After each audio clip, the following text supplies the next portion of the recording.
අගතිකරු ජනාධිපතිතුමනි මම සරත් අබේකෝන් ශ්‍රී ලංකා ඉංජිනේරු ආයතනයේ සභාපති ඒ වගේම මම හිටපු උපකුලපති පෙරදින විශ්වවිද්‍යාලයේ අපි ඉංජිනේරු ආයතනය වෙනුවෙන් ඉංජිනේරුවරුන් විශාල සංඛ්‍යාවකට සහභාගී කරගත්තා. මම සියලු දෙනාම අඳුනලා දෙන්නම් බලාපොරොත්තු වෙන්නේ නැහැ. අපේ පරණ හිටපු සභාපතිවරුන් දෙදෙනෙක් ඉන්නවා ඩොක්ටර් ආනන්ද රණසිංහ ප්‍රොෆෙසර් පල්ලෙවත්ත. ඒ වගේම අපිත් එක්ක ඉන්නවා ඊළඟට සභාපති වෙන ඉංජිනේරු කේ.පී.ආයු ධර්මපාල මැතිතුමා වගේම මොරටු විශ්වවිද්‍යාලයේ උපකුලපතිතුමන් අපිත් එක්ක ඉන්නවා කපිල පෙරේරා මැතිතුමන්. සහ විවිධාකාර ඔබතුමා මතක් කරපු විවිධාකාර ක්ෂේත්‍රවලට සම්බන්ධ ඉංජිනේරු වරුන් විශාල ප්‍රමාණයක් අද අපිත් එක්ක මෙතනට ඇවිල්ලා ඉන්නවා. මේ අවස්ථාව ලබා දීම ගැන මුලින්ම ඔබතුමාට අපි ස්තුතිවන්ත වෙනවා. විශේෂයෙන්ම COVID-19 පස්සේ ජාතිය ගොඩනැගීම සම්බන්ධයෙන් මම ලිපියක් යොමු කරේ ඒ ගැන අපිට කරන්න පුළුවන් කාර්යභාරය ගැන. ඒ ගැන ජනාධිපතිතුමනි ඉංජිනේරු ආයතනය ඇතුලේ දැනට අපි කමිටියක් පත් කරලා ඒ පිළිබඳ වාර්තාවක් සකස් කරලා ඉවරයි. දැන් අද අපි කතා කරන දේවලුත් එක්ක ඒ වාර්තාව සම්පූර්ණ කරලා අපිට සතියක් දවස් 10ක් ඇතුළත ලැබෙන්න සලස්වන්න පුළුවන්. ඒක අපි ලෑස්ති කරලා තියෙනවා. ඒ වගේම ඔබතුමා මතක් කරා විවිධාකාර විශේෂිත ක්ෂේත්‍ර ගැන මේ හැම ක්ෂේත්‍රකම ජනාධිපතිතුමනි ඔබතුමා මම කියන්න තියෙන ඒවා ගොඩක් ඒවා ඇත්තටම කිව්වා. විශේෂයෙන්ම මේ අපේ මේ ලෝකල් කම්පෝනන්ට් එකේ වැදගත්කම කියන එක. විශේෂයෙන්ම මේ මූලික අධ්‍යයන කටයුතු කරද්දී ප්‍රොජෙක්ට්ස් වල ප්‍රිලිමිනරි ඉන්වෙස්ටිගේෂන්ස් වලදී අපිට විශ්වාසයි 100%ක්ම අපිට කරන්න පුළුවන් කියලා. ඒ කිසිසේත්ම අවශ්‍ය වෙන්නේ නැහැ කියලා අපිට රටයට යන්න. ඊට පස්සේ අපිට ප්‍රොජෙක්ට් එකට ප්‍රොපෝසල්ස් ඕපන් කරන අවස්ථාවේදී අපිට ගියා ඒකේ වෙන තැන් වලට. නමුත් මූලික අධ්‍යයන කටයුතු අපි 100%ක් කරන එක තමයි හොඳම කියලා අපි විශ්වාස කරනවා. ඒ වගේම දෙගොල්ලම කරනවා නම් අර ලෝකල් කම්පෝනන්ට් එක පුළුවන් තරම් අපි වැඩි කරන්න බලන්න ඕන කියන එක අපි හැමදාම විශ්වාස කළා.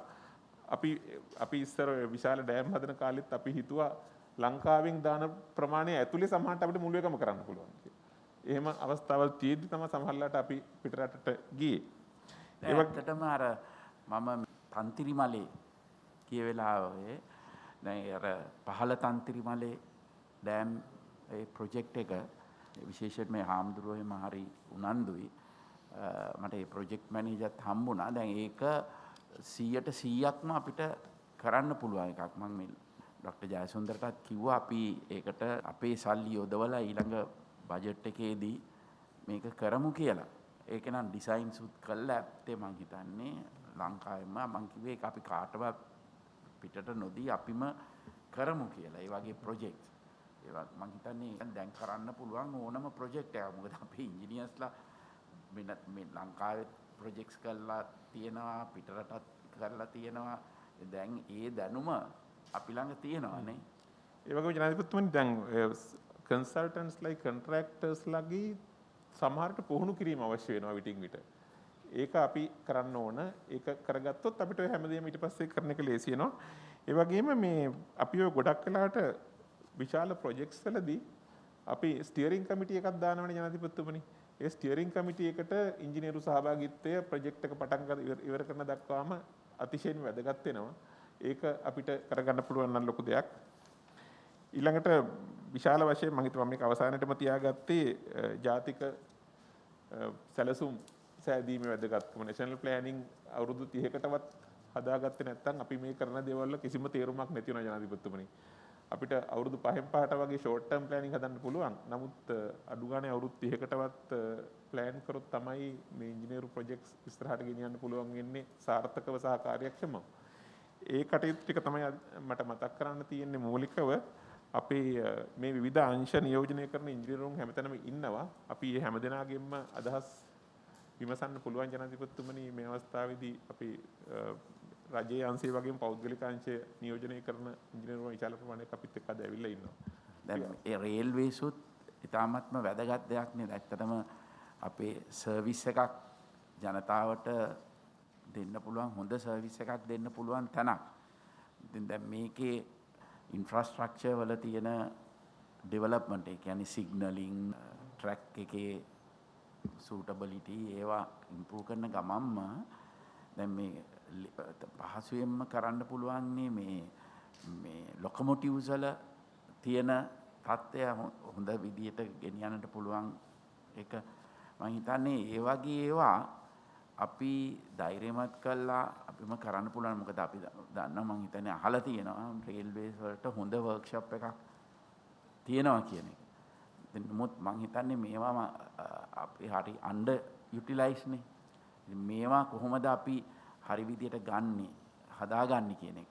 ඒකම මං හිතන්නේ මේ ඉන්ජිනියරින් පැත්ත වගේම කොහොමද මේ අපේ මේ වර්කර්ස්ලා මොටිවේට් කරන්නේ මේවා කරන්න. දැන් බොහෝ වෙලාවට මේ මොටිවේෂන් එක ඇත්තෙම නැහැ අපේ හුඟක් තැන්වල. අපි කොහොමද මේගොල්ලන්ව මොටිවේට් කරන්නේ කියන එකත් හරිම ඉම්පෝටන්ට්. දැන් හුඟක් වෙලාවට වර්කර්ස්ලා මේවා දිහා බලන්නේ වෙනත් පැත්තකින් අපි මේක කොහොමද ඉම්ප්‍රූව් කරලා කොතෙන්ටද මේ ආයතනයක් හැටියට මේක ගෙන එන්නේ කියන එක හුඟක් අය අතර නැහැ. ඉතින් අපි මේ ආයතනවල විශේෂයෙන්ම මේ ආයතනයට තියෙන ආදරය ආයතනය ඉහළ තැනකට ගේන්න ඕන කියන අදහස ගෙනල්ලා මේවා කරවන්නේ කොහොමද කියන එකත් හරිම ඉම්පෝටන්ට් නේ. රේල්වේ එක හරිම වැදගත් ආයතනයක්. ජනාධිපතිතුමනි ඇත්තටම කියනවා නම් රත්මලාන කර්මාන්ත ශාලාව දැන් අවුරුදු 30කට විතර පමණ කලින් දකුණු ආසියාවේ හොඳම කර්මාන්ත ශාලාව.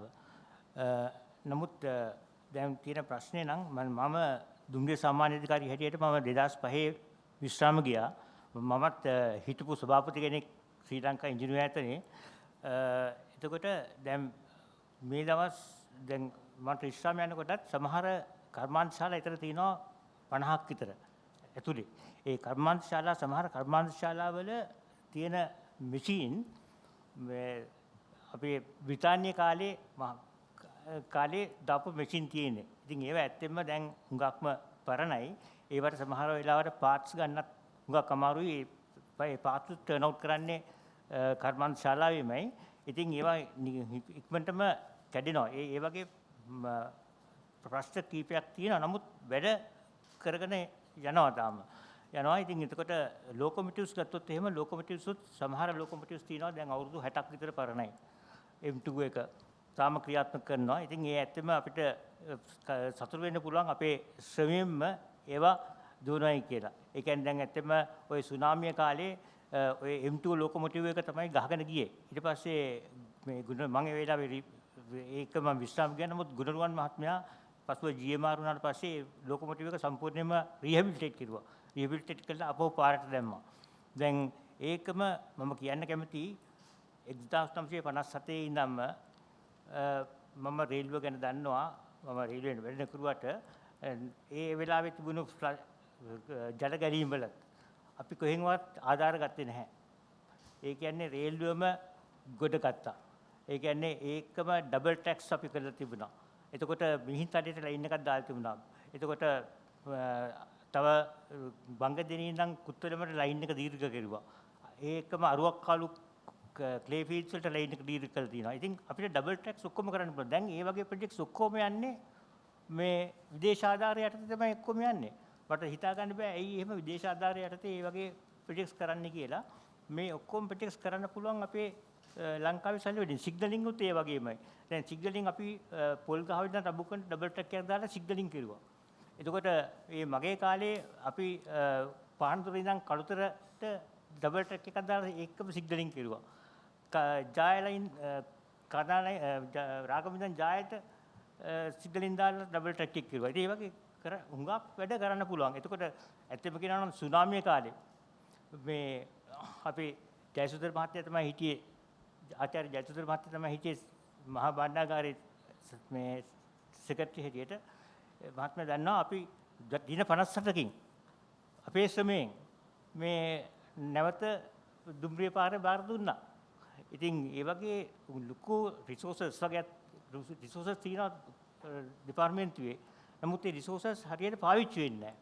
ඉතින් ඇත්තම කියනවා නම් මේ අපිට කැපෙක්ස් තියෙනවා නම් මුදල් ලැබෙනවා නම් ඒ කියන්නේ දෙපාර්තමේන්තුවට මුදල් ලැබෙනවා නම් මම හිතන්නේ මේ හුඟක් වැඩ දැන් ওই විදේශ ආධාර නැතුව දෙපාර්තමේන්තුවෙම කරන්න පුළුවන්.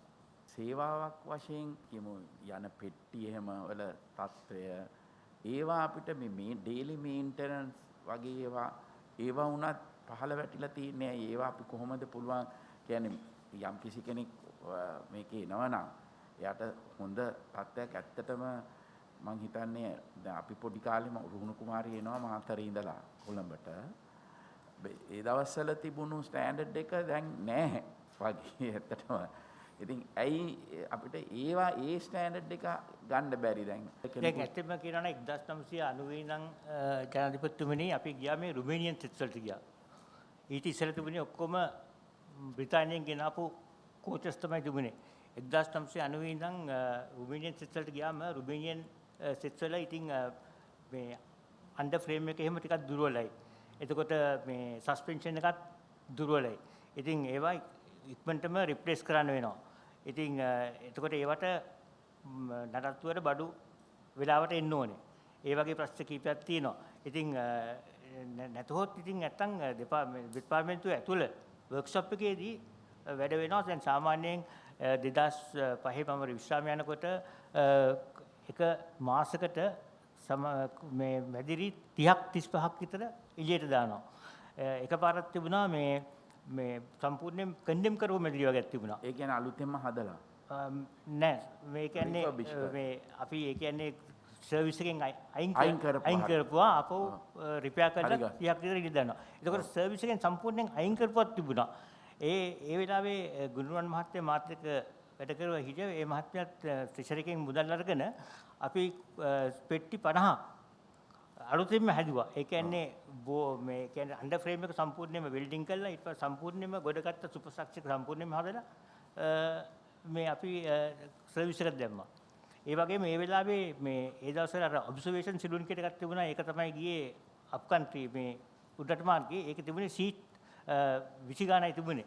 ඒක අපි 44 දක්වා ඒක වැඩි කෙරුවා. මේ ඒ කියන්නේ වෙනම සුපර් ස්ට්‍රක්චර් එකක් ගහලා ඒකට වැඩි කෙරුවා. ඒකම මේ කොළඹ මහනුවර මේ 2004 දී ජනාධිපතිතුමනි මේ කම්පියුටරයිස් ටිකටින් සිස්ටම් එකක් කෙරුවා. නමුත් ඒ කරන වැඩ දිගටම යන්නේ නැති ප්‍රශ්නකුත් තියෙනවා. දැන් ඒක 2006 දී නැවතුණා. මම විශ්‍රාම ගියාට පස්සේ ඒක නැවතුණා. මම දන්නේ මොකද හේතුව කියලා. ඒ වගේම අපි එළවලු ගේන්න උඩරට ඉඳන් එළවලු ගේන්න වෙනම වැගන් එකක් හරි ගැස්සුවා with airing facilities. ඒව දැන් නැද්ද? ඒක තමයි මම හිතා ගන්න බෑ මොකද නැත්තේ කියලා. මටත් ඒක හිතා ගන්න අමාරුයි. මොකද මම දැන් එච්චරම මට එහෙම කිලිම කන්ටැක්ට් එකක් නැහැ දෙපාර්තමේන්තුවත් එක්ක. නමුත් ඒවා ඇත්තටම කරන්න පුළුවන් වැඩ. ඉතින් එළවලු ගෙනාව නානුවේ ඉඳන් එළවලු ගෙනාවා. අනිත් වැගන් එක empty යනවා මේ නානුවේට අනිත් කෝච්චිය ආපහු එන්න. රෑ කෝච්චිය එන්න. ඉතින් ඒකම තෙල් කෝච්චිය නෑ ඇත්තටම මේ අනුරාධපුරයේදී අර මිහින්තලේ හාමුදුරුවෝ මට කිව්වා ඒ මහත්තයෝ මේ මෙතන ඉඳලා දැන් ගේනවනේ මේ පැත්තේ ඔක්කොම එනවන්නේ දඹුල්ලට ආර්ථික මධ්‍යස්ථානයේට එළවලු මුළු පළාතනම. ඉතින් හාමුදුරුවෝ හැවා ඒ මහත්තයෝ මේ මෙතන මේ කෝච්චියක් දාලා පෙට්ටියක් දාලා මේක ගෙනියන්නකො කොළඹට මෙතනට ගෙනල්ලා මේවා ඔක්කොම කොළඹට ගෙනියන්න පුළුවන් නේ කියලා. මේ ඇත්තටම මම මේක මේ දෙපාර්තමේන්තුවත් එක්ක කතා කරන්න ඉන්නේ. ඔයජාන් පිට තවත් ඉතින් දුම්රියෙන් හුඟක් ලොකු ප්‍රයෝජන ගන්න පුළුවන්. ඒ කියන්නේ දැන් තෙල් ප්‍රවාහනය ඉස්සෙල්ලා තිබුණේ 130යි තිබුණේ. ඒක 160 දක්වා දියුණු කෙරුවා. ඉතින් ඒකම ප්‍රීමා පිටි ගෙනාවක්. ඉතින් ඒ වගේම මේ ෆ්‍රේට් සර්විස් එකෙන් තමයි හුඟක් ලාභ ලබන්න පුළුවන් දෙපාර්තමේන්තුවෙන්. ජනතුමා ඉදිකිරීම් ශේෂ්ත්‍රයේ ඇත්තම ලංකාවේ ඉන්න ඔක්කොම කම්පැනි වලට මේ රටේ දියුණුවට ඩිවලොප්මන්ට් එකට කරන්න තියෙන වැඩ ඔක්කොම කරන්න හැකියාව තියෙනවා. නමුත් වැඩවල මදිකමක් තියෙන්නේ මේ ඉංජිනේරු ඔක්කොම එක්ක වෙලා සස්ටේනබල් ඩිවලොප්මන්ට් එකක් ගැන කරනවා නම් ඉදිකිරීම් ශේෂ්ත්‍රයේ ලංකාවේ කිසිම අඩුවක් නැහැ. මේ හැකියාවයි ඒ ඔක්කොම තියෙනවා. නමුත් එක ප්‍රශ්නයක් තියෙන ලොකු ඉක්විප්මන්ට් මැෂින්ස් අපිට ගේන්න ගෙනහල්ලා ඒව දිගටම පාවිච්චි කරන්න තරම් මූලිකමය ශක්තියක් නැහැ. උදාහරණයක් වශයෙන් මේ ළඟදී අපි ප්‍රී ඉන්ජිනියර්ඩ් ස්ට්‍රක්චර් එකක් ගෙනාවි වියට්නාම් වලින්.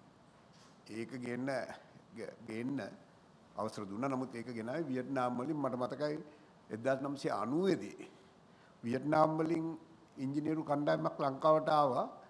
ලංකාවේ ඉංජිනේරු ශ්‍රේෂ්ඨය දැනගෙන මේ වියට්නාමයට ගෙනියන්න. දැන් නමුත් ලංකාවේ අයට දිගටම වැඩ කරන්න පුළුවන් වැඩ තියෙනවා නම් මේ කන්ස්ට්‍රක්ෂන් සෙක්ටර් එක වැඩිත් වෙනවා. ඒකම අපේ වියදම හුඟක් වෙලාවට අඩුයි. අනිත් අයට වඩා මේ රටේ ආර්ථිකයට ඒක හුඟක් උපයෝගී වෙනවා. තව එකක් මට කියන්න පුළුවන් ජනතුමා මේ දැන් අද දවසේ හුඟක් වැඩ කරන්න ගියහම මේ ඒ වැඩ ඉක්මනට කරගන්න තියෙන ලොකුම පාඩුවක් තමයි සිස්ටම් එකේ තියෙන අඩුවක් තමයි මේ හුඟක් වෙලාවට මේ වැඩ ඩිසිෂන්ස් පුද්ගල මේ ඉන්ඩිවිජුවල් ඔෆිෂියල්ස්ලා ඩිසිෂන්ස් ගන්නෙ නැහැ. ඒගොල්ලෝ හුඟක් වෙලාවට ඒව කමිටිස් වලට දානවා, බෝඩ්ස් වලට දානවා. දාලා ඒ කමිටිස් වල 4 දෙනෙක් ඉන්නවා නම් එක්කෙනෙක් ආවේ නැත්නම් තව පෝස්ට්පෝන් කරනවා. ඒ තීරණ ගැනීමේ ලොකු මේකක් අපේ ශේෂ්ත්‍රයට දැන් බලපානවා. අපි හුඟක් වෙලාවට වැඩ සුමානෙන් කරන්න පුළුවන් වැඩේට මාස 3ක් විතර අපි ඩිසිෂන් එක ගන්නකම් ඉන්නවා. මම හැමතිස්සෙම ජනාධිපතිතුමා කියන එක තමයි. නමුත් ඒක පල්ලෙහා ලෙවල් එකට යනකම් කරන එක ටිකක් අඩුයි. ඒකට ලොකු වියදමක් යනවා ශේෂ්ත්‍රයේ. කොළඹත් අද ගොඩක් බිල්ඩින්ග්ස් හදන්න පටන් ගත්තේ මග නැවතිලා තියෙනනේ විශාල ප්‍රමාණයක්. අතිකරු ජනාධිපතිතුමනි මම අර ඉස්සෙල්ලා කිව්ව කාරණයක් මම ටිකක් අවධාරණය කරන්න කැමතියි. මේ ස්ටියරින් කමිටි එකක් හැම ප්‍රොජෙක්ට් එකකටම දිගටම තියෙන එකට අපේ ඉංජිනේරු ආයතනයේ සහභාගී කරව ගන්න කියන එක. ඒ ස්ටියරින් කමිටිස් වලට ඉංජිනේරුස්ලා දාලා එතකොට අපිට මේ ප්‍රොජෙක්ට්ස් ගොඩාක් එෆිෂන්ට්ලි ගෙනියන්න පුළුවන් කියලා අපි විශ්වාස කරනවා. මම කැමතියි ආචාර්ය තිලක් සිම්බලා පිටිම එතුමාට අදහසක් දක්වන්න අපි සම්බන්ධ වෙලා මේ කැලණි වැලි ලයින් එක සම්බන්ධ වෙලා අපි කොච්චර වෙනසක් කරාද කියලා ඒ මූලික දේවල් වල. අතිගරු ජනාධිපතිතුමනි ශ්‍රී ලංකා ඉංජිනේරු ආයතනය වෙනුවෙන් මම කොළඹ තදාසන්න දුම්රිය ව්‍යාපෘතියේ ස්ටියරින් කමිටි එකකට සහභාගී වුණා. එතකොට අපිට එතන පෙනුන දේ තමයි ව්‍යාපෘතිය සැලසුම් කරගෙන යන්නේ දුම්රිය දෙපාර්තමේන්තුවෙන් බොහෝ විට ස්වාධීනව. එතකොට අවසානයේ ලැබෙන සැලසුම සමහර කොටස් ක්‍රියාත්මක කරන්න අමාරුයි. දෙවෙනි කාරණය තමයි ව්‍යාපෘතිය සැලසුම් කරද්දී අපිට පෙනුණා දේශීය වශයෙන් අපිට කරන්න පුළුවන් දේවල්. උදාහරණයක් හැටියට දුම්රිය ස්ථානයේ වේදිකාවක් හදන්න අපිට ෆොරින් කොන්ට්‍රැක්ටර් කෙනෙක් අවශ්‍ය නැහෙනේ. ඉතින් නමුත් ඒ වගේ කරුණු ගැන අවධානයක් එතන යොමු වුණේ නැහැ. ඉතින් තුන්වෙනි කාරණය තමයි අපිට සමස්තයක් හැටියට පෙනුන දේ තමයි නැෂනල් ප්ලෑනින් ඩිපාර්ට්මන්ට් එකේ මේ සම්බන්ධයෙන් කෙරෙන විශ්ලේෂණය මදි. ඉතින් ඒ සම්බන්ධයෙන් විශේෂ වැඩපිළිවෙලක් අවශ්‍යයි. ව්‍යාපෘතියක් ගොඩක් දුර යන්න කලින් ඒකේ සැලසුම් සඳහා ගොඩක් වියදමක් කරන්න කලින් ඒ ව්‍යාපෘතියේ ඒ කියන්නේ costs and benefits ගැන හොඳ අවබෝධයක් තියෙන්න ඕන සහ ඊටාම වැදගත් ලෙස අපි වැදගත්ම දේ තමයි අපි ව්‍යාපෘතියේ වියදම අඩු කර ගැනීම මූලික පරමාර්ථයක් වෙන්න ඕනේ. ඉතින් ඒක අපිට ඒ අවස්ථාවේදී පෙනුනේ නැහැ. අපි බොහොම විශාල මැදහත් වීම කරලා මොකද කොළඹ තදාසන්න දුම්රිය ව්‍යාපෘතිය කියන්නේ ඉංජිනේරු ආයතනයේ බොහොම කිට්ටු දෙයක්. මොකද අපි අවුරුදු 15කට විතර කලින් අධ්‍යයනයක් කරලා ඊට පස්සේ විවිධ රජයන් වලට යෝජනා කරලා තමයි ව්‍යාපෘතිය අද අධ්‍යයනය කරන මට්ටමට ඇවිල්ලා තියෙන්නේ. නමුත් දැන් වෙලා තියෙන දේ තමයි මේ කරලා තියෙන අධ්‍යයනය ක්‍රියාත්මක කරන්න පුළුවන් තත්වයක නැහැ.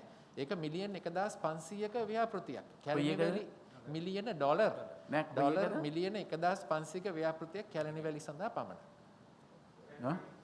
ඉතින් දුම්රිය මාර්ගයේ උඩින් ගෙනියන එක ජනාධිපතිතුමනි. දුම්රිය මාර්ගයේ උඩින් ගෙනියන.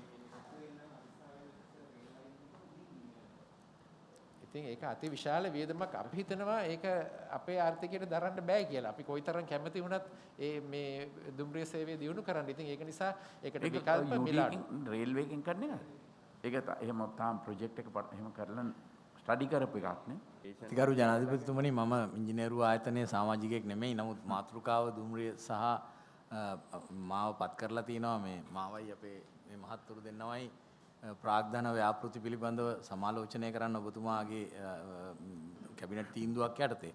අද උදේ මේ පිළිබඳව අපි සාකච්ඡා කරා අතිගරු ජනාධිපතිතුමනි දුම්රිය නිලධාරීන් ප්‍රවාහන අමාත්‍යාංශ නිලධාරීන් සියලු දෙනාම අරගෙන තිලක් සිඹලා පිටිය මහත්මයා කියපු එක ඉතාම ඇත්ත. මොකද කිසිදු ආකාරයකට ආර්ථිකමය වශයෙන් ප්‍රවාහනමය වශයෙන් සාධාරණීකරණය කරන්න බැරි ගාණක් දුම්රිය ගමනේ අදට තියෙන දුම්රිය ගමනට වඩා ওই වැඩේ කරලා ඉවරුනාම කෝච්චියට හෝමාගමට යන්න ඉතුරු වෙන්නේ විනාඩි 5යි. ඒ කියන්නේ දුම්රිය ගමනට ඉතුරු වෙන්නේ විනාඩි 5යි අදට වඩා. ඒ විනාඩි 5 ඉතුරු කිරීමට $1.6 billion foreign funded project එකකින් වියදම් කරන්න යනවා. අනිත් අතට ඒක කළාට පසු දුම්රිය මාර්ගයේ තියෙන්නේ අහසේ. එතකොට එතන ඉඳලා හෝමාගම දක්වා කිසිදු දුම්රිය ස්ථානයක කෝච්චියට බඩු පටවන්න බෑ. ඒක නිකන් මගී දුම්රියක් විතරක් වෙනවා. අපිට තේරුම් ගන්න හරි අමාරුයි මේ රටේ එහෙම තීන්දුවක් ගත්තේ කවුද කියලා මේ දුම්රිය මාර්ගය කිලෝමීටර 20ක් දක්වා කිසිම ස්ටේෂන් එකක කන්ටේනරයක් උස්සලා තියන්න පාර්සලයක් උස්සලා තියන්න බැරි තීන්දුව ගත්තේ කවුද කියලා මට තේරෙන්නේ නැහැ. ඊළඟට මේ මුළු දුම්රිය පද්ධතියම මේ සැලසුම් කරලා තියෙන්නේ ජනාධිපතිතුමනි ඒ ඉසීම සඳහා පමණක් ඩොලර් මිලියන 750. ඒ ඉසීම සඳහා පමණක්. ඉතින් දැන් අපි ප්‍රශ්නයක් ඇහුවා ඒක උස්සන්න නැතුව පල්ලෙහායින් තියුවනම් මොකද වෙන්නේ කියලා. ලෙවල් ක්‍රොසින්ග්ස් ටිකක් තියෙනවා. මේ ලංකාවේ විතරක් නෙමෙයි ලෙවල් ක්‍රොසින්ග්ස් ලෝකේ ඇමරිකා එක්සත් ජනපදයේ තියෙනවා, ප්‍රංශෙත් තියෙනවා, එංගලන්තෙත් තියෙනවා ලෙවල් ක්‍රොසින්ග්ස්. මේ ලෙවල් ක්‍රොසින්ග් එකක් අයින් කරන්න කෝච්චියම උස්සන්න ඕනේ නෑ. සමහරලාට මාර්ගය උස්සන්න පුළුවන්. සමහරලාවට ඊට වඩා ෆ්‍රීකවන්ට්ලි වැඩ කරන ගේට්ටු දාන්න පුළුවන්. ඒක අධ්‍යයනය කරලා කරන්න ඕන වැඩක්. ඉතින් අධ්‍යයනය කරන්න කියලා බැලුවාම ඒ අධ්‍යයනය කරන්නේ මේ දුම්රිය දෙපාර්තමේන්තුවේ අවශ්‍යතා පරිදි නෙමෙයි.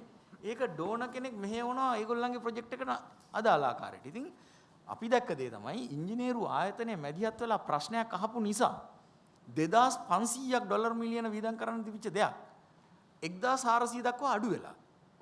කලින් එස්ටිමේට් එක දෙන්නේ 2500ක්. ඒතකොට 2000 ඩොලර් මිලියන 2500ක්. හම්බන්තොට වරාය වගේ 4-5 ගුණයක ගාණක් මේ කිලෝමීටර 20ක දුම්රිය මාර්ගයේ උඩට දාන්නයි ඊටු ටික මේ අවිස්සාවේල දක්වා හදාගෙන යන්නයි. ඉතින් මේවා කරොත් එහෙම මං හිතන්නේ රටක් ඉස්සරහට ගෙනිය ගන්න බෑ.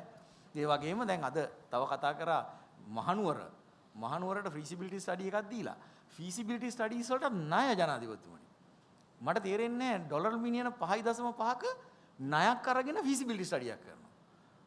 මේ රටේ ආයතන තියෙනවා CECB එකක් තියෙනවා දුම්රිය දෙපාර්තමේන්තුව තියෙනවා මේ ඉංජිනේරු ආයතනයක් තියෙනවා මේ අයට කිව්වනම් ඕක අධ්‍යයනය කරලා දෙයි කිසි කරදරයක් නැතුව විශ්වවිද්‍යාල තියෙනවා මේ ඉංජිනේරු අපි නිෂ්පාදනය කරනවා මේ රටේ නිදහස් අධ්‍යාපනයෙන් ඉතින් ඒගොල්ලන්ට බැරි නම් අපි විශ්වවිද්‍යාල ටික වහමු ඉංජිනේරු ඕනේ නැහැනේ අපි විශ්වවිද්‍යාල ටික වහලා ඉංජිනේරු ෆැකල්ටි ටික වහලා දාමු මේ ඔක්කොම පිටරට වුණලා බලන් කරවන්නේ මට තේරෙන්නේ නැහැ ඇයි අපිට මේ රට ඇතුලේ එහෙම ප්‍රී ෆීසිබිලිටි ස්ටඩි එකක් කරන්න කියලා ජයවීර මහත්තයා ප්‍රශ්නයක් ඇහුවාද දැන් මේකට TOR එක හැදුවේ කොහොමද කියලා.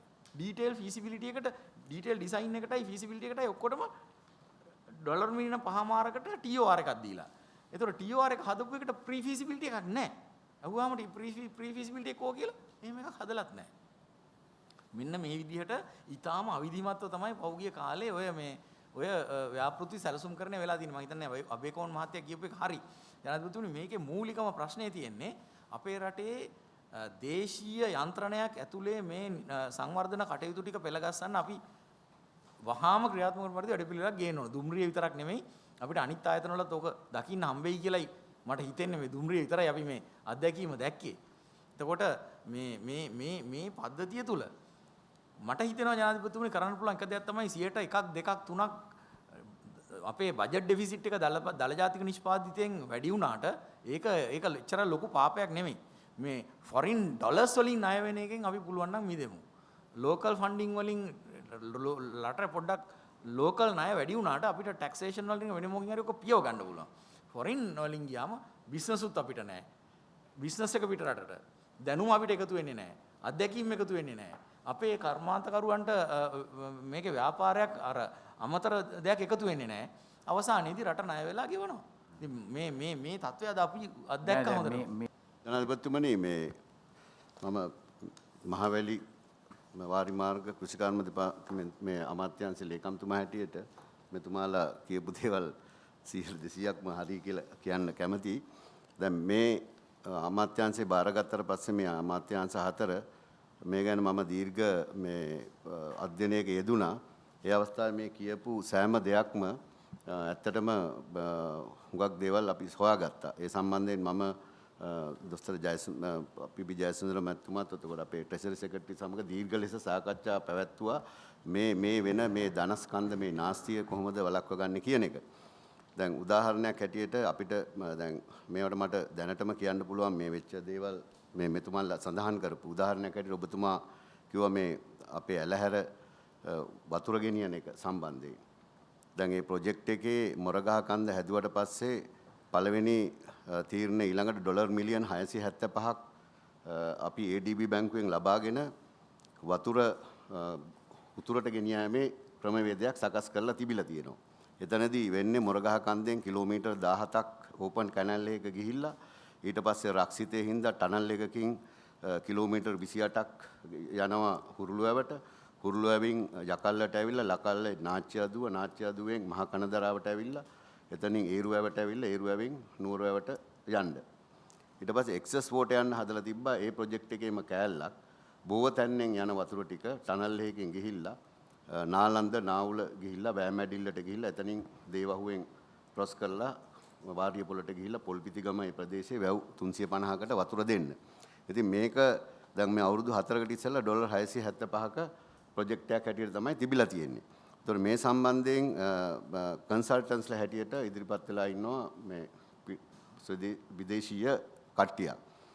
එතකොට දැන් මේ ප්‍රොජෙක්ට් එකේ මේ වෙලා තියෙන ඩිලේස් හින්දා ඒ කියන්නේ මේ කන්සල්ටන්සි අය සම්පූර්ණයෙන්ම මේ ඩිසයින් ස්ටේජ් එකේ මේක සම්පූර්ණයෙන්ම වරද්දලා තියෙනවා. අදත් අපිට ටනල් එක ගැන හරි තීරණයක් ගන්න බැරි මේ හේතුව හින්දා. අදත් මේ ප්‍රොජෙක්ට් එක අපි එදා ලේකම්තුමාත් එක්කත් කතා කරුවා ට්‍රෙෂරි එකේ අපිට කොහි පැත්තට ගෙනියන්නද කියලා හරි තීරණයක් ගන්න බෑ. මොකද මේ ටනල් එකත් මීටර් 8මාරක් ලොකු ටනල් එකක්. දැන් උමාව එක මීටර් 4මාරයි තියෙන්නේ. ඉතින් විශාල ධනස්කන්ධයක් ගැන මේ ජල ගෙනියන එක තමයි කියන්නේ. ඉතින් ඒ ඩිසයින්ස් හරියට කරලා නැහැ. එතකොට බෝවතන්න එකේ ඩිසයින් එකේ අඩුපාඩු තිබිලා තියෙනවා. අර ඕකෙම කෑල්ලක් හැටියට මිනිපේ බැම්ම උස්සන්න මීටර් 7ක් තිබුණා 30 ගානක්. ඒක උස්සලා දැන් ඒක විතරයි හරියට වෙන්නේ. දැන් වෙලා තියෙන්නේ මේ ඩිසයින්ස් මේවා වෙලා හින්දා දැනට මම ඩියු ඩිලිජන්ස් එකක් කරලා බැලුවා. දැනට ඩොලර් මිලියන 187ක් ලංකා රජයට පාඩු වෙලා තියෙනවා මේ ප්‍රොජෙක්ට් එකේ මේ ඩිලේස් හින්දා. ඩිලේස් වෙලා තියෙන විශේෂයෙන්ම හේතුව මේ කන්සල්ටන්සි ටීම් එකත් අපේ වුණත් මම අමාත්‍යාංශය හැටියට පිළිගන්න ඕන අපේ අමාත්‍යාංශයේ යම් යම් ඔතොරිටි එකේ තිබුණු දුර්වලතාවයත් ඒකත් කන්සල්ටන්සි එකත් මේ ප්‍රොජෙක්ට් ටීම්ස් වලට මෙතුමන්ලා කිව්වා වගේ මේ හරි තේරීමක් නැතුව දාලා තිබෙන මේ PMUs කියලා හදනවා ප්‍රොජෙක්ට් මැනේජ්මන්ට් යුනිට්ස් කියලා ප්‍රොජෙක්ට් මැනේජ්මන්ට් ඩිවිෂන්ස් කියලා හදනවා ඔක්කොම ඉන්නේ පිටාය ඒවා ඉන්න අය හුඟක් ක්වොලිෆයිඩ් නැහැ. ඉතින් ඒගොල්ලන්ගේ අතර තියෙන මේ කබෑඳිල්ල හින්දා ප්‍රොජෙක්ට් ඩිලේ වෙලා දැනටම මේ වෙලා දැන් ඔතකොට අනිත් එක තමයි මේ කෘෂිකර්මයකටත් මේකම තියෙනවා රේල්වෙට වගේ. දැන් ඒකටත් මම උදාහරණයක් එක්කම එකක් කියන්න මේවා ගොඩක් තියෙනවා. දැන් කෘෂිකර්මයකේ අපි ඒකත් ඉතාමත්ම දීර්ඝව සාකච්ඡා කරුවා ඩොලර් මිලියන 125ක් වෙනවා වර්ල්ඩ් බැංක් එකෙන්. මේ වර්ල්ඩ් බැංක් එකෙන් එන්නේ ඒගොල්ලන්ගේ ප්‍රෝග්‍රෑම් එකේ තියෙන ඒකෙත් මේ වගේ PMU එකක් හදා ගන්නවා. හදාගෙන මේගොල්ලෝ කරන්නේ මේ ලංකාවේ හැමතැනම ඇඹුල් කෙසෙල් අන්නාසි පැපොල් පැෂන් ෆෘට් වවන්න. ඉතින් දැන් මේකේ මිලියන් 60ක් විතර වියදම් කරලා. දැන් මම ආයතනවලට දැන් මහලුප්පල්නමත් මම එදා ගියා ඔබතුමා සර් ගියා කියලා කිව්වා මම ගිහලා බැලුවා. ඒවා සීතා එළිය ඒ වගේ ඇමේසින් ෆැසිලිටිස් තියෙන. ඒගොල්ලෝ මේ ටෙක්නොලොජි තියෙනවා රිසර්ච් කරලා තියෙනවා. ඒවා ඉස්සරහට ගෙනිය ගන්න බැරුව මේ මිනිස්සු හිර වෙලා ඉන්නවා. ලැබොරටරිස් ඒවට මේ පොඩි ගණන් ඕනේ. ඒ වුණාට මේ කරන්නේ මේ PMCs PMDs දාගෙන මේ ෆොරින් මේවා කට්ටිය මේ අර ඉස්සෙල්ලා කිව්වා වගේ මේ ඇග්‍රීමන්ට් ගහන වෙලාවෙම තමයි මේවා පටලගෙන එන්නේ. අපි ගාවට එනවා අපිට ලෙහන්න බෑ. ඇවිල්ලා ඊට පස්සේ ඒගොල්ලෝ කරන්නේ මේවා මේ ගම් වලට ගෙනහිල්ලා ෆාම් ඕගනයිසේෂන්ස් කියලා කරනවා. දැන් ඔය වර්ල්ඩ් බැංක් ප්‍රොජෙක්ට් එකේ විතරක් නිව්සීලන්ත ටීම්ස් දෙකක් තමයි කන්සල්ටන්ස්ලා. ප්‍රොජෙක්ට් එකේ මිලියන 6ක් ඒගොල්ලෝ කන්සල්ටන්සි ෆීස් එක ගන්නවා ඩොලර් මිලියන 6ක්. ඒකෙන් තාම ලංකාවට ඇවිල්ලත් නැහැ කොවිඩ් හින්දා. දෙන්නෙක් විතර ඉන්නේ. ඉතුරු අය තමයි ලෝකල් අය තමයි මෙන්න මේ ප්‍රෝග්‍රෑම් එක හදලා තියෙන්නේ. පිටු 165ක ප්‍රොජෙක්ට් රිපෝට් එක මට ගෙනල්ලා දුන්නා. මම මේක පෙරලා බලනකොට මම අහුවා මේ යාපනයේ ගොවිය 3000ක් ට්‍රේන් කරන්න යනවා ඇඹුල් කෙසෙල් හදන්න. මම ඕගොල්ලෝ ගුටික යාපනයේ ගොවියන්ට කෙසෙල් හදන්න දුන්නා. එතකොට මං කෝ අනිත් එක ඇඹුල් කෙසෙල් වල ෂෙල්ෆ් ලයිෆ් එක නෑ. ඒක තමයි අර කොවින් ඩිස් කියලා එකක් හදන්නේ ඩෝල් එක. ඒකට කට උත්තරයක් නෑ. දැන් එතකොට ඒගොල්ලන්ගේ සර් දැන් කිසිම දැනුමක් ඇතුව නෙමෙයි මේ සල්ලි විනාශ කරන්නේ. දැන් ඒගොල්ලන්ගේ දාලා තියෙනවා ප්‍රොජෙක්ට් රිපෝට් මේ ඔක්කොම තියෙන්නේ කට් ඇන්ඩ් පේස්ට් කරපුවා. එහෙන් මෙහෙන් අරගෙන දාලා තියෙන්නේ කිසිම මේ ෆ්ලෝ එකක් නෑ. එකක දාලා තියෙනවා මගේ ආයතන ඔක්කොම මේවා තියෙන වැදගත්කම. දාලා ඊට පස්සේ ඒ ගැන මොනවද කරනවද කියලා නෑ. ආයෙ කතා කරනවා අන්නාසි පැපොල් ගැන. ආයෙ කතා කරනවා පිටු දෙකක් විතර මේ පොළොව නාස්ති වෙලා කිමිකල් යොදලා කියලා ලොකු ඒ කොහෙන් හරි පේස්ට් කරලා. ආයෙ ඊළඟට යනවා අන්නාසි පැපොල් ගැන. ඉතින් මම ඇහුවා මොකද්ද මේ කරලා තියෙන වැඩේ? මාතලේට රෙකමන්ඩ් කරලා තියෙන්නේ පැපොළුයි මෙතුමා දැක්කා. පැපොළුයි පැෂන් ෆෘට් විතරයි මාතලේට වවන්න. මාතලේ වැවෙන්නේ සම්පූර්ණයෙන්ම. ඉතින් මම මේකෙන් කියන්න ගියේ මේ ඇත්තටම මෙතුමාලා කියන එක හරි. මේවා මේ කිසිම වියදම නැතුව මේ කෝටි ගාණක් වියදම් කළා. ඉතින් මම ඒ වෙලාවේ මම තදින්ම කියලා හිටියා. මෙතුමාලත් මට උදව් කෙරුවා. ඉතුරු සල්ලි දැන් ඉවරයි ඩොලර් මිලියන 25ක තියෙන මේවා මට දෙන්න. මගේ මේ ගන්නෝරුව මගේ බතලගොඩ මගේ මහයිලුප් පල්ලම සීතයිලිය අපි සර් ටිකක් හැදුවොත් මුළු නුවරඑළියම පොටේටෝ සීඩ් ෆාම් එකක් කරන්න පුළුවන්. මේ ඩොලර් මිලියන 3-4ක් තියෙනවා. ඉතින් ඒක නිසා මේ කියන සම්පූර්ණයෙන්ම ඇත්ත මේවා ගැන අපි ඇත්තටම දැන් වෙන්නේ මේ ප්‍රොජෙක්ට් රිපෝට්ස් හදනවා කවුරු හරි. මේ හැම එකටම මේක අදාළයි. මේ ප්‍රොජෙක්ට් රිපෝට් එක හදපුවාම මේ ෆොරින් කම්පැනිස් ඉන්නවා ලංකාවේ තැන් වල. මේගොල්ලෝ මේක ගන්නවා. මේගොල්ලෝ අරගෙන ගිහිල්ලා මේගොල්ලෝ ලොබි කරනවා මං හිතන්නේ ෆන්ඩින් ඒජන්සිත් එක්ක. ඒ වගේ ඇති කනෙක්ෂන්ස් ඔය එක ඒවට කරලා ඊට පස්සේ ඇග්‍රී කර ගන්නවා මුදල් වලට. කළා මේකට පොඩි සීනි බෝලයක් දානවා ලයිබෝ +1 20 years grace 5 years කියලා දාලා මේක එවනවා අපිට. අපිට ආපුවම අපි ඉක්මනටම මේක ග්‍රාන්ට් එකක් ඇටියට අස්සම් කරනවා. ඔව් දාපුවාම සම්පූර්ණ මේ වියදමක් තමයි මෙතන යන්නේ. ඉතින් මේවා ගැන ටිකක් ඊට වැඩි අපි අවබෝධයෙන් කටයුතු කරුවේ නැත්නම් ඉස්සරහට ප්‍රශ්නයක් වෙනවා. එතකොට සර් අර වැව් හදන එක ගැන අපි සර් කියපු එක ඇත්ත ඒක අපි බලලා තියෙනවා. දැනුත් ඊයේත් අපි වැව් 42ක් හදන්න දුන්නා. අනුරාධපුරේ එහෙම ඉස්සෙල්ලා ප්‍රශ්නයක් ඇති වෙලා තියෙනවා. මොකද ඉස්සෙල්ලා මේ කොන්ත්‍රාත්තු අරගෙන කරලා තියෙන්නේ වැලි ගන්න. දැන් මේකේ හරි ටෙක්නොලොජි එක නෑ ඒක දැන් හරි. ඒක අපි මේවා කළා දැන් හැම ඉස්සර කරලා තියෙන්නේ කොන්ට්‍රැක්ට් අරගෙන මෙයා හූරලා අර බෙඩ් එකට ඩැමේජ් කරලා මේ වැලි ගන්න චේතනාවෙන් තමයි කොන්ට්‍රැක්ටර්ස්ලා කරලා තියෙන්නේ. ඉතින් මේ සැරේ අපි ආයතන සම්බන්ධ කරගෙන ඉරිගේෂන් එක ෆොරින් එක්ස්පර්ට්ස්ලා වගේකුත් ඉන්නවා. ඒ ඩීසිල්ටින් එක කරන්නේ අවශ්‍ය ප්‍රමාණය පමණයි. මොකද අර අනුරාධපුරේ තියෙන හුඟක් වැව් ඒ ටික හදන්නම ඕන. දැන් 42ක් පටන් ගන්නවා ලබන සුමානේ මේවා කරන්න. ඒතකොට ඇත්තටම වෝටර් එකේ කියපුවම අපේ මේ ඉරිගේෂන් එකේ මහවැලියේ කැස්කේඩ් මැනේජ්මන්ට් එල්ලංගා සිස්ටම් එක මේවා කරන එක වෝටර් ෂෙඩ් ගොඩක් ප්‍රෝග්‍රෑම්ස් තියෙනවා. ඒවා දැන් කෙරීගෙන යනවා. මම හිතන විදිහට වතුර ප්‍රශ්නේ ගොඩක් දුරට විසඳෙයි ඒවා ටික කරපුවාම. අර හුරුළු වැව එක ඒගොල්ලෝ බලාපොරොත්තුෙන් ඉන්නවා ගොඩක්. ඒකට වතුර දැන් හුරුළු වැවට දැන් දැනට තියෙන විදිහට අපි එදා තීරණයක් ගත්තා මේ ලේකම්තුමාත් එක්ක අපිට සල්ලි දෙන්නම් කිව්වා. අපි පළවෙනි ස්ටේජ් එක හැටියට කුරුණෑගල එක ඉවර කරනවා. අර කැනල් එක හදනවා ටනල් එක ගාවට. ටනල් එක අපි බැලුවේ දැන් මේ ලෝකල් මේ ෆොරින් කම්පැනි එකෙන් අපිට අමාරුයි. CCB හරි කවුරු හරි මේ අපේ ලෝකල් එක්ස්පර්ට්ස්ලා අරගෙන මේක මීට වැඩි අඩු මුදලකින් මොකද දැනට ඩොලර් මිලියන එකක් යනවා කිලෝමීටර් එකකට. ඒක වැඩි. ඒක නිසා ඒක බලලස ඉතුරු ටික කරන්න තමයි ඉන්නේ. අතිගරු ජනාධිපතිතුමනි දැන් ඔය වගේම තත්ත්වයක් තමයි මේ ජල සම්පාදනයට ගියාමත් තිබුණේ. කියන්නේ අපි ව්‍යාපෘති ගොඩාක් පටන් අරන් තියෙනවා සැලැස්මක් නැතුව 100ට ඇස්ටිමේට් කරලා තියෙනවා නම් ඒක 100ට හෝ 200ට වඩා වැඩි මේ සැලසුම් වලට මුලින් වේදම් කරන්න සැලසුම් කරලා තියෙන මුදල. ඉතින් මේ වේරියේෂන් ඇවිල්ලා ඊටත් වඩා අවසානයේ වැඩි වෙලා තමයි සර් ප්‍රොජෙක්ට් එක යන්නේ. ඉතින් ඒ නිසා අපි ආයතනයක් ඇටියට ව්‍යාපෘති 44ක් තිබුණා අනුමත කරපු එක తాවකාලිකව නවත්තන්න තීරණය කරා සර්. කරලා අපි ඩිසයින් 30ක් සර් දැන් ඇතුලේ අපි කරගෙන යනවා මේ ලෝකල් ඉන් හවුස් ඩිසයින්ස් ටිකක්. එතකොට අපිට මේ වියදම් සර් සෑහෙන අඩුවෙන් මේ ව්‍යාපෘති කරන්න පුළුවන්. මුදල් අමාත්‍යාංශ ලේකම්තුමත් එක්කත් අපි සාකච්ඡාවක් කරා සර්. අපි කඩුවා මේ ප්‍රොජෙක්ට්ස් ಜಾති 4කට. දැන්ට සර් තියෙනවා වතුර හදනවා. ඔක්කොම ප්‍රොජෙක්ට් වලින් කරන්නේ පියුරිෆිකේෂන් එක හදලා බට ටික දානවා ගෙදරට වතුර දෙන කෑල්ල කරලා නැහැ සර්. 50%කට වැඩි අපි හදන වතුර ටික පාවිච්චි කරන්නේ නැහැ සර්. ඒ නිසා අපි ඒකට ව්‍යාපෘතියක් හදුවා. මෙතුමා අපිට බිලියන 30ක් මේ සල්ලිත් අරන් දුන්නා සර්. අතර මේක ඉක්මනට කරන්න. ඊට අමතරව සර් ප්‍රොජෙක්ට්ස් කරලා තියෙනවා භාගයයි. ඒ කියන්නේ කැපැසිටි එකේ බට දාලා තියෙනවා ෆුල් කැපැසිටි එකට ප්‍රොජෙක්ට් එක කරලා තියෙන්නේ භාගයයි. එතකොට අර හදාගන්න විදියක් නෑ. එතකොට මේ ඒ වගේ ඒවා ටික ඔක්කොම සර් අපි දැන් ලෝකල් ෆන්ඩ්ස් වලින් ලෝකල් කොන්ට්‍රැක්ටර්ස්ලා දාලා හදන්න හොඳ වැඩ පිළිවෙලක් හදලා තියෙනවා. අතනම සර් මේක අවුරුදු 2කින් කරලා ඉවර කරන්න පුළුවන්. කරොත් බිලියන 8ක් රෙවෙනියු අපිට වැඩි කරන්න පුළුවන්. දැන් වෝටර් බෝඩ් එක සර් ටැරිෆ් ඉන්ක්‍රීස් කරන්න කියලා ඉල්ලලා තිබ්බා බිලියන 12කින් රෙවෙනියු වැඩි කරගන්න. දැන් අමතර ලොකු වියදමක් කරන්නේ නැතුව සර් අපි මේ බිලියන 8ක රෙවෙනියු එක දැන් බිලියන 20 වියදම් කරාට පාඩු නෑ සර්. අවුරුදු 2කමාරෙන් ඒ බිලියන 20 රිකවර් වෙනවා අර එන රෙවෙනියු එකෙන්. ඉතින් ඒ වගේ අපි ගොඩක් අලුතෙන් කරලා තියෙන ඒවා සර් ඔක්කොම කරලා තියෙන්නේ ලෝකල් ප්‍රොජෙක්ට්ස් විදියට යන ලෝකල් ඩිසයින්ස් වලින් අර සර් කියපු නිවාස ව්‍යාපෘතියත් අපි එහෙමයි කරන්නේ. ලෝකල් කොන්ට්‍රැක්ටර්ස්ලට දෙන්නේ සර් රෙන්ට් හවුස් එකක් දෙන්නේ සර් ඒ විදියටම රේට්ස් අරගෙන හැමෝටම සමානව බෙදලා දෙන්න පුළුවන් විදියට ඒක හදලා තියෙන නිසා දැන් මේ ඉරිදට සර් ඒකේ අර රේට් ටෙන්ඩර් එක යනවා එළියට. ඊට පස්සේ කාර් පාක්ස් ටිකත් සර් ඒ විදියටම සැලසුම් කරලා තියෙන්නේ කාර් පාක් 11ක් එනවා. ඉතින් අපේ ඒ සමස්ත ව්‍යාපෘති ගත්තොත් සර් වෝටර් එකයි UDA හවුසින් එකේ ව්‍යාපෘති 60කට වඩා අපි ඉදිරි මාස දෙක ඇතුළත මේ එළියට දානවා මේ දේශීය ඉදිකිරීම් කරුවන්ට සර්. අපේ දේශීය අරමුදල් යොදාගෙන තමයි හුඟක් ඒවා කරන්න සැලසුම් කරලා තියෙන්නේ. නැත්තම් සර් අපි විශාල මුදල් දැන් ඇත්තටම අදත් මම ආසියානු සංවර්ධන බැංකුවත් එක්ක සාකච්ඡා කරා අපිට ගැටලුව තියෙන නිසා මේ ණය ගිවිසුම් අත්සන් කරනකොට ඒ අය හරිම සූක්ෂම විදියට දානවා මේ උපදේශකයෝ මේක ඇතුළට ගේන්න ඕන කියලා. දැන් AFD එකත් එක්ක මේ ෆ්‍රෙන්ච් ගවර්න්මන්ට් එකේ ඩෝන ඒජන්සි එකක් එක්ක මං ගියා මේ අනුරාධපුරයේ සර් කාපාක් හදන්නත් ඉන්නේ ෆොරින් කන්සල්ටන්ට් කෙනෙක්. මං කිව්වා මේ මොන විහිළුවක්ද මේක මේ අනුරාධපුරේ සුද්ධෝ ඇවිල්ලා බලන් ඉන්නවා අපි හදපුවා දිහා කාපාක් එක හදන්න ෆොරින් කන්සල්ටන්ට් කෙනෙක් කරා. මං ඒක නවත්තන්න ගියාම AFD එක කියනවා නැවතුනොත් ලෝන් එක දෙන්න බෑ කියලා. දැන් බාගෙට යන නිසා මට ඒකට මුකුත් කරගන්න විදියක් නෑ සර්. ඉතින් අපි ඒක මුල වෙලාවෙදිම අපිට පුළුවන් නම් ඒ කන්සල්ටන්සි කොම්පොනන්ට් එක ලෝන් එකකින් අයින් කරගන්න අපිට සමහර ඒවාස එක්ස්පර්ට්ස් නොලෙජ් එක ඕන වෙන්න පුළුවන්. ඒවට අපිට ඉන්ඩිවිජුවල් කන්සල්ටන්ට්ලා ගන්න පුළුවන් sir.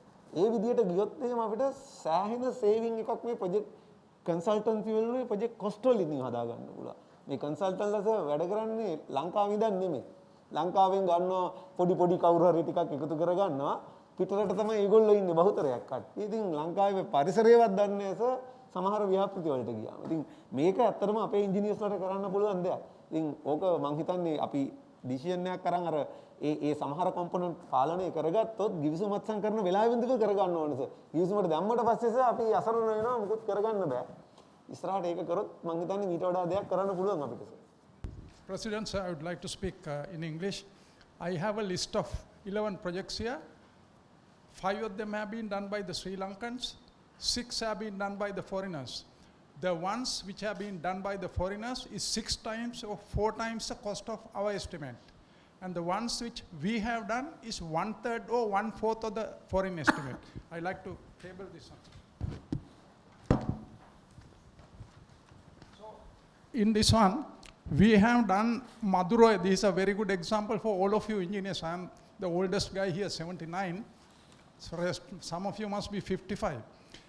Madurai estimate done by Kulasinghe was only 725 million rupees. And Canadians gave a loan of 2,450. When Kulasinghe asked for the money from the Treasury said we have no money. But Treasury finally spent 850 million rupees counterpart funds. So question arises, how did the Minister of Finance give 850 million rupees as counterpart funds when he could not give 725 to CECB to do Madurai? That's one. We have spent 4 or 5 times. And sir, Mr. President, sir, we are still continuing in the same fashion in most of the projects. Then number 2, Kalani Bridge. Kalani Bridge estimate, RDA estimate was 540 million only. Japanese gave 500 million grant, and then they gave another 1,000 million. And then we spent our 540 on counterpart funds. We spent 2,040 million rupees for that bridge. We could have done 4 bridges across Kalani. Now these are the decisions made by engineers as well as politicians and the administrators and the planners. I am 79, I have worked 53 years, I have worked with all these people, so all these people are to be blamed on this one. And Mr. President, listening to your speeches in the last 3-4 months, I find you have some kind of thing to change this one. Now, you are talking about motivation. When we had the 1957 floods, 1,500 tanks failed in this country, including 34 big tanks. That time, Bandaranaike was the Prime Minister. He wanted to bring British consultants and contractors. He asked the Minister CPD Silva, shall we bring consultants and contractors from England? Then Mr. CPD Silva said, no sir, we will ask Gunasekara first. Gunasekara was the director of irrigation at that time, and he was called and asked, shall we bring consultants? He said, no sir, you go and play your tennis now, 4:30, don't waste time.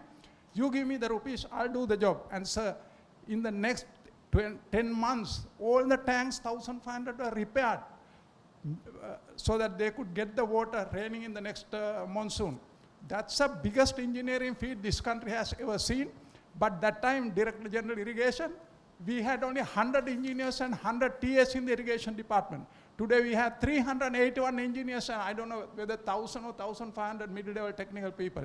This is the kind of thing we have produced. We produce about 1,500 engineers a year from all the universities. But they have got their 9 A-levels, 9 O-levels and 4 A-levels and all, but first class BSc engineering and all that. But can they work? Can they apply the principles that they have studied for human well-being to develop natural resources? No, most of them can't.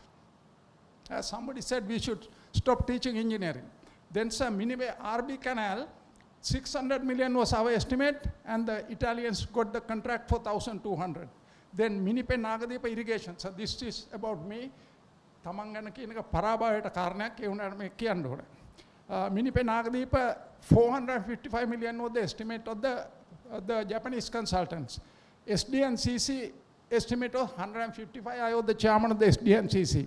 When this went to the cabinet tender board, I think probably Dr. Jayasundar was there, they asked a question, can you do it at 155 while the Japanese have a 455 estimate? Then the man who was in the technical evaluation committee, my friend, he said, no, you give it to ADS. And they gave it to us, and we completed that at 136 million instead of 455. This is the quality of the work, and this is the capability of the Sri Lankans. Everybody can't be director of irrigation or secretary irrigation and so on, but they can lead other people to do a lot of work, lot of good work. Then Kudagal, another one. Our estimate was 90 million irrigation department. Japanese were referring to 250. We completed this job we had 60 million in 3 months. These are 225 feet long anicut across Maninganga, 10 kilometers long canal, 45 structures, concrete structures, and you will wonder how we completed in 3 months. But we did complete that in 3 months. Then Viharagala, of course, 1,800 million, we spent 2,000 million and completed in 3 years. Then Kalutara Bridge, sir, now railway, GMR was talking about bridges. All these bridges were done by the Sri Lankans in the ancient days. Now this one, estimate was 110. Skanska, who came to do Kotmale, they were hanging around in this country. Once they go to a country, they don't leave. They asked for this job from the government, and they gave the job, and it cost us 245 million. We could have done 3 bridges across Kaluganga with that money. And we are producing engineers, spending a lot of money on free education, paying them salaries every month, every year for 20 years, 30, 40 years, but you are not getting work out of most of them now. We produce 1,500 engineers a year now. Those days, when we came, it was about 60 or 70. Another one for bridges, Tanamalwila Udawalway Bridge. Now, sir, this one estimate given by the RDA at that time was 23 million. 23 million. But the irrigation department did it for 6.1 million. This is the cost of construction. RDA can't have one estimate, water board can't have another estimate, CEB has another estimate, and the irrigation department has another. No, it can't happen. When we were 25 or 30-year-olds, it did not happen. At the institution, they discussed all this, and those things were put in place properly to develop local resources for human well-being. Godak Stuti, sir, good evening. මම හිතන්නේ අපි මෙතන ඇවිල්ලා ඉන්න ගොඩක් ඉංජිනේරුවරු බිහි වෙලා තියෙන ශ්‍රී ලංකාවේ විශ්වවිද්‍යාල වලින් ඇරෙන්න මම හිතන්නේ වෙන තැනකින් ඇවිල්ලා ඉන්නවා කියනක ඒ වගේ මෙතන ඉන්න ගොඩක් කට්ටිය ලංකාවේ විශ්වවිද්‍යාල වලින් උපාධියක් ලබාගත්තු කට්ටිය තමයි කියලා මම හිතන්නේ. ඉතින් මම මොරටු විශ්වවිද්‍යාලයේ වෙනුවෙන් විතරක් නෙමෙයි පෙරාදෙණිය විශ්වවිද්‍යාලය ඉංජිනේරු පීඨය ඒ වගේම රුහුණු විශ්වවිද්‍යාලයේ ඉංජිනේරු පීඨය ඊට පස්සේ තව අලුතෙන් ඇවිල්ලා තියෙනවා ඉංජිනේරු පීඨ තව 3ක් ජයවර්ධනපුර ඒ වගේම යාපනය ඒ වගේම ඔළුවෙල් ඒ සියලුම දේවල් වලින් අපි බලාපොරොත්තු වෙලා තියෙන්නේ අපි විශ්වාසයක් තබලා තිනවා ශ්‍රී ලංකාවේ බිහි කරන්න ඕනේ කියන මේ මානව සම්පත දැන් කියපු කතාව වලින් මම අහගෙන හිටියේ බලන්නේ ඇත්තටම මහ ජනතාව ඒ කියන්නේ අපි කස්ටමර්ට ඕන විදිහට තමයි අපි ව්‍යාපෘති නිර්මාණය කරන්න ඕනේ. අපිට දීපු අධ්‍යාපනයේට අපි හැදිනුවට පරිසරයට අපි මොකද්ද දෙන රිවෝඩ් එක ඒගොල්ලන්ට අවශ්‍ය දේ අපිට අපේ ළමා කාලේ ලැබිච්ච නැති දේවල් අපි ලෝක වලට ගිහිල්ලා අරගෙන ආවනම් අපි මේ ව්‍යාපෘතියක් ගේනකොට ඒ ඩෝනට අවශ්‍ය විදිහට එයාගේ කන්සල්ටන්ට්ස්ලාට හදන විදිහට නෙමෙයි මම හිතන්නේ කරන්න ඕනේ. අපේ ජනතාවට අවශ්‍ය විදිහට අපේ දැනුම් සම්භාරය අපි අරගෙන කරන්න ඕන කියන විදිහට දැන් ඔබතුමා කිව්වා මේ අපේ ට්‍රාන්ස්පෝර්ටේෂන් එක කියන්නේ ප්‍රවාහනය. ඉතින් ප්‍රවාහනයට අපි ඕනම ඉංජිනේරුවෙක් දන්න දෙයක් තමයි කිලෝමීටරයක් කිලෝග්‍රෑමයක් කිලෝමීටරයක් අරගෙන යන්න අඩුම වියදම තියෙන්නේ රේල් පාරේ. ඒ කියන්නේ දුම්රිය ක්ෂේත්‍රයේ දියුණු කිරීම ඉතාම වැදගත් ලංකාව වගේ රටකට. ඉතින් ඒක මොකද මාර්ග අවශ්‍යයි. නමුත් මාර්ග අවශ්‍ය කෙටි ධාවනයට මිස දිගු ධාවනයට මාර්ග පාවිච්චි කරනවට වඩා උගක් ලාභයි රේල් පාර පාවිච්චි කරන එක. නිදහස ලැබුවට පස්සේ මං හිතන්නේ මහවැලි ඒ ව්‍යාපෘති කාලය දක්වාම අපේ සියලුම ඉදිකිරීම් ඒ වගේම උපදේශක සියල්ලම කරේ දේශීය ඉංජිනේරුවන් දේශීය සමාගම්. මම හිතන්නේ ඒ වෙනකොට සමහර සමාගම් විදේශ රටවල වුණත් වැඩ කරන්න පටන් අරගෙන තිබුණා. විශේෂයෙන්ම CD කියලා විශේෂ සමාගමක් තිබුණා. නමුත් මේ මහවැලි ව්‍යාපෘතියත් සමගම විදේශ ඒ ආධාර පැමිණීමත් සම්බන්ධව ඒ සමාගම් පැමිණීමත් සම්බන්ධව මං හිතන්නේ අලුත් සංස්කෘතියක් දුවනවා. මේ අද මේ කතා කරන්නේ මේ සංස්කෘතිය අපිව අභිබවා ගිහිල්ලා තියෙනවා. අපි ඒකේ වහලුම් බවට පත් වෙලා තියෙනවා. අපි ඒකේ අනුගාමිකම් බවට පත් වෙලා තියෙනවා. ඉතින් අද මට මේ තේරෙන්නේ මෙන්න මේ සංස්කෘතිය අද වෙනස් කරන්න කාලය ඇවිල්ලා. අපේ ගොඩාක් හොඳ ආයතන තියෙනවානේ. දැන් ස්ටේට් ඉන්ජිනියරින් එක බලන්න අද තියෙන තත්ත්වය. ඊට පස්සේ ගවර්න්මන්ට් වර්ක්ෂොප් එක බලන්න අද තියෙන තත්ත්වය. එතන මේවා යම් කාලයකදී දැන් අපි සාමාන්‍යයෙන් රටක ඉහළට යනවා මිසක් පහළට යන්නේ නැහැ. මේවා යම් කාලයකදී තාමත්ම වැදගත් ලංකාව මෙතන මේ ලෝකෙම පිළිගත් ආයතන බවට පත් වෙලා අද ඒවා මොනවා කරන්නද කියලා නැති තත්යකට ඇවිල්ලා තියෙනවා. ඉතින් මෙන්න මේ ආයතන අපි ගොඩ ගැනීමත් ඉතාමත්ම වැදගත්. මේවයි මොකද ලොකු සේවයක් වෙච්ච තැන් තව ඉදිරියටත් කරන්නට පුළුවන්. නමුත් මං හිතන්නේ අර ඕපන් ඉකොනොමි එකත් එක්ක අපි ඕපන් ඉකොනොමි එකේ තියෙන වැඩිපුරම අරගෙන තියෙන්නේ නරක පැත්ත මං හිතන්නේ. හොඳ පැත්තට වඩා. දැන් අපි තියෙනවා Association of Public Service Engineers. ඒකේ ප්‍රෙසිඩන්ට් හැටියට තමයි මම කතා කරන්නේ. අපි ඕගොල්ලන් ඒ ඔක්කොම අයව ගෙනල්ලා එක දවසක හම්බ වෙමු. ඒ කියන්නේ හැම ආයතනයකම ඉංජිනේර්ස් අපිට අවස්ථාවක් දෙන්න ඩීටේල් කතා කරන්න. මේවයි තියෙන ප්‍රශ්නය තමයි මේවා ගොඩනගන්න උවමනාව තියෙන ඉංජිනේර්ස්ලා ඒ නිර්මාණකරුවෝ ගොඩක් ඉන්නවා. මේ පොරින් ෆන්ඩ් එකත් එක්ක විශාල බූවල්ලෝ පිරිසක් බිහි වෙලා තියෙනවා. ඒගොල්ලෝ වෙන තීරණ ටිකක් අරන් තියෙනවා. ඒකත් එක්ක හැසිරෙන්න බෑ. සමහර වෙලාවට පහුගිය කාලය තුල අපි මේවට විරුද්ධ වුණොත් අපිට පෞද්ගලික බලපෑම් ආපු ෆොරින් ෆන්ඩින් ඒජන්සි තියෙනවා. එහෙම තත්ත්වයක් තමයි තිබුණේ. පෞද්ගලික එක ඉංජිනේර කෙනෙකුට මහවැලි ව්‍යාපෘතියේ එයා ඒකට විරුද්ධව කතා කරයි කියලා එතනින් ට්‍රාන්ස්ෆර් කරන්න කියලා ෆන්ඩින් ඒජන්සිය බලපෑම් කරනවා. මොරගහකන්ද ව්‍යාපෘතිය හොරුඩුවට වතුර ගෙහින එකත් ඔක්කොම තියෙන්නේ අපේ දේශීය ප්ලෑන් එකෙන් පිට ගිහිල්ලා අපිට කතා කරන්න දුන්නේ නැහැ. ඇත්තන මොරගහකන්ද ගත්තොත් මේ කන්සල්ටන්සි P එක ගිහිල්ලා තියෙන තව ජලාශයක් හදන්න පුළුවන්. ඒක ඇත්ත කතාව. ඉතින් මේ ගොඩාක් තිත්ත ඇත්ත ටිකක් තියෙනවා මේ කියන්න. අපිට වෙනම රාජ්‍ය සේවයට අවස්ථාවක් දුන්නොත් අපිට කියන්න පුළුවන්. ඒක කියන්න විතරක් නෙමෙයි කරන්නත් අවස්ථාවක් දෙන්නම්. අනිවාර්යෙන්ම. අනිවාර්යයෙන්ම. ඒකට අවස්ථාව දෙනවා නම් කැපකිරීම කරන්න ඒ රිස්ක් එක ගන්න. පිරිසක් ඉන්නවා මේ. ජනාධිපතිතුමනි මට මේ කරුණත් එක්ක තව පොඩි දෙයක් විතරක් කියන්න අවසර ඉල්ලනවා.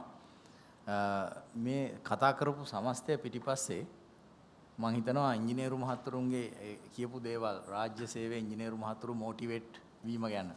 ඒ අය කොහොමද මොටිවේට් කරලා දෙයකට යන්නේ? අර කනගාටුවෙන් ඉන්න රාජ්‍ය සේවක ඉංජිනේරුවෝ කනගාටුවෙන් ඉන්න ඉංජිනේරුවෝ වගේම මහත්තයෝ සන්තෝෂෙන් ඉන්න ඉංජිනේරුවෝත් ඉන්නවා. දැන් සන්තෝෂෙන් ඉංජිනේරු ඉන්නේ කොහොමද ජනා කියන එකේ යට තේරුමක් තියෙන එක තේරුම් ගන්න. දැන් මම ඒ නිසා මේ අදහස යොමු කරන්නේ අපේ ජනාධිපති ලේකම්තුමා පරිණත මුදල් අමාත්‍යාංශයේ හිටපු බොහොම අත්දැකීම් තියෙන නිලධාරියෙක් අපේ ආටිකල මහත්මයාත් ඉන්න නිසා මේ සන්තෝෂය කියන එක අපි හරවන්න ඕන වැඩ කරලා සන්තෝෂය ගන්න. දැන් අපේ ඉංජිනේරු මහත්තුරු රාජ්‍ය සේවයේ අද ඉන්නේ ජනාධිපතිතුමනි ව්‍යාපෘති සංස්කෘතිය ඇතුලේ ප්‍රොජෙක්ට් මැනේජ්මන්ට් යුනිට් එක ඇතුලේ වැඩ නොකර කන්සල්ටන්ට්ලවා ඩිසයින් එක කරවගෙන කොන්ට්‍රැක්ටර්ලවා වැඩේ කරවගෙන ඉංජිනියර් ලවා සර්ටිෆයි කරවගෙන තව කෙනෙක් ලව්වා මේක ලියවගෙන අස්සම් කරන්න විතරයි ඉංජිනේරු මහත්තුරු ඉන්නේ. එහෙම ඉංජිනේරු මහත්තුරු දැන් මම දුම්රියෙන් උදාහරණයක් ගත්තොත් ජයසුන්දර මහත්තයා මෙතන ඉන්නවා. ඔබතුමාට ගිහලා බලන්න පුළුවන් නාරාහෙම්පිට දුම්රිය ස්ථානයේ එතුමා ඒ අර කනගාටුවෙන් ඉන්න ඉංජිනේරුවෙක්. හැබැයි බොහොම මොටිවේෂන් එකක් තියෙන ඉංජිනේරුවෙක්. රුපියල් මිලියන 15ට දුම්රිය ස්ථානය සංඥා කරලා තියෙනවා. රුපියල් මිලියන 15යි. හැබැයි දැන් සන්තෝෂෙන් ඉන්න ඉංජිනේරු ඉන්නවා. ඒ වගේ 10 ගුණයක් චීන්නු හරි ඉන්දියන් කාර්යය හරි ලව්වා කරෝගෙන ඒක ඇතුලේ ව්‍යාපෘති ඔෆිස් එකක් තියෙනවා, වාහනයක් තියෙනවා, පිටරට ට්‍රිප් එක 3-4ක් තියෙනවා. කිසිම සේවකයෙකුට කිසිම ආකාරයකට මාන්සි වෙන්න ඕනේ නැහැ, මැදිහත් වෙන්න ඕනේ නැහැ, මදුරුව තලන්න ඕනේ නැහැ, රේල් පාර දිහා බලන්න ඕනේ නැහැ, ගල් ගේන්න ඕනේ නැහැ, චාර්ජ් ෂීට් වලට අස්සම් කරන්න මොකුත් ඕනේ නැහැ. සන්තෝෂෙන් ඉන්නවා පඩිය ඩබල් අරගෙන. දැන් අපේ වෙලා තියෙන මේ මොටිවේෂන් එක හදලා තියෙන ජනාධිපතිතුමනි රාජ්‍ය සේවයේ අර සල්ලි මත මොටිවේට් වෙන්න මිසක් අර අපේ ADS ගුණවර්ධන මහත්තයා කිව්වා වගේ වැඩේ කරලා දැකලා මොටිවේට් වෙන්න නෙවෙයි. අපිට පුළුවන් නම් ඒ වැඩ කරන එක්කෙනාට දෙපාර්තමේන්තුව ඇතුලේ ප්‍රොජෙක්ට් ඔෆිස් එකක් හදලා දීලා ඩබල් පඩියක් ගන්න අරිනවා නම් දෙපාර්තමේන්තුවෙන් හරි රට ඇතුලේ කාර්යභාරය කරලා හරි ඒක පඩිය ලබා ගන්න දෙනවා නම් විදේශ ෆන්ඩින් එකක් ඩිස්කරේජ් කරලා ෆොරින් ෆන්ඩින් එකකින් කරන්න පුළුවන් ටික ඇතුලේ කරලා මේක හදන්න අර මෙතුමා කියපු ටෙලිකොම් වැඩෙත් වෙයි. අද උදේ කතා කරලා ආවේ දුම්රිය දෙපාර්තමේන්තුවට කොමියුනිකේෂන් සිස්ටම් එකක් ගන්න ඩොලර් මිලියන 7යි ගානකට ගේන්න යනවා ව්‍යාපෘතියක් පිටින් ඩොලර් මිලියන 7යි ගානකට රුපියල් මිලියන 200ට දේශීයව කරන එක පැත්තක තියලා. ඉතින් ICT ඉංජිනේරුවෝ හදලා වැඩකුත් නැහැ. තාක්ෂණය අපි දිනු කරලා වැඩකුත් නැහැ. ඉලෙක්ට්‍රොනික ඉංජිනේරුවෝ හදලා වැඩකුත් නැහැ. අවසානයේදී සන්තෝෂෙන් ඉන්න ඉංජිනේරුවෝ ඉන්නේ අන්න අර වැඩේ කරලා ඉන්න කට්ටිය. මගේ ලොකු විශ්වාසයක් තියෙනවා මේ ලෝකල් ඉංජිනියර්ස්ලා ගැන. ඒකින්ද තමයි දැන් මම හුඟක් වෙලාවට ලෝකල් ඉංජිනියර්ස්ලාව පාවිච්චි කරේ. අපි මේක තනකින් විතර නිකන් සැටිස්ෆයි වෙන්න ඕනේ නැහැ නේ. ඊට එහා යන්න ඕන අපි.